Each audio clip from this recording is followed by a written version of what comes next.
right now Congress is doing impeachment hearings. It is important to get facts and not be dragged into the psychosis of the criminal they're investigating. They are using excuses like, well, they've hated him since the beginning.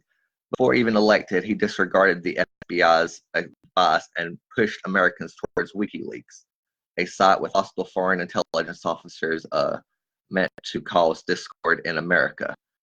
A coworker communicating with WikiLeaks, and she knew he would be Pence, and among other things, upcoming controversies before the election.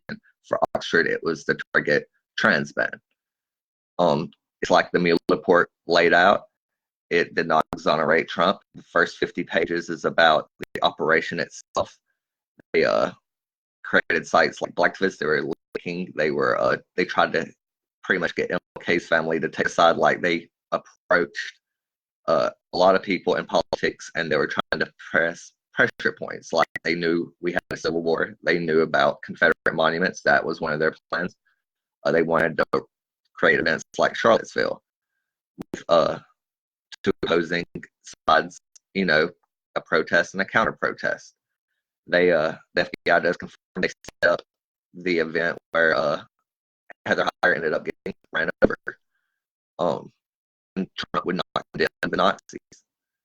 He is an active asset of Russia. He denounced our intelligence findings and bowed to Putin.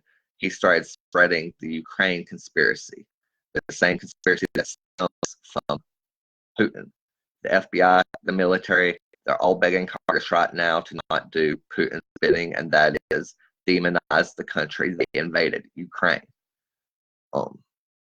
This is another benefit for Russia, much like his trade wars he started with our allies, like withdrawing from Syria, like lifting sanctions, and among other things. He was building Trump Tower in Moscow. That's why his lawyer is in jail. Cohen. Soon, Giuliani will follow him. His campaign manager, Manafort, is in jail. A lot of his officials have served time, including Flynn, his national security advisor. We know that Russia has malicious intent for us. They simulate nuclear strikes on our cities, much like Kim Jong-il. He bows to dictators. He sees, cooperation as weakness and psychotic, rants as strength. He is the Twitter-in-chief.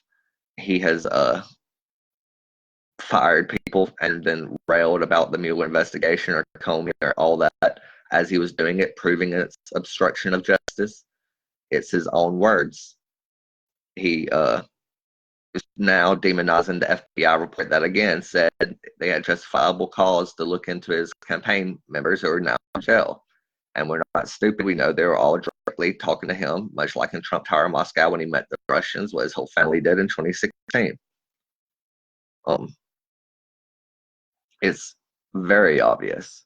But he, like when O'Reilly asked him why did he bow to Putin, he says, do you think we're so innocent? He begins demonizing the United States to protect Russia. They want you dead.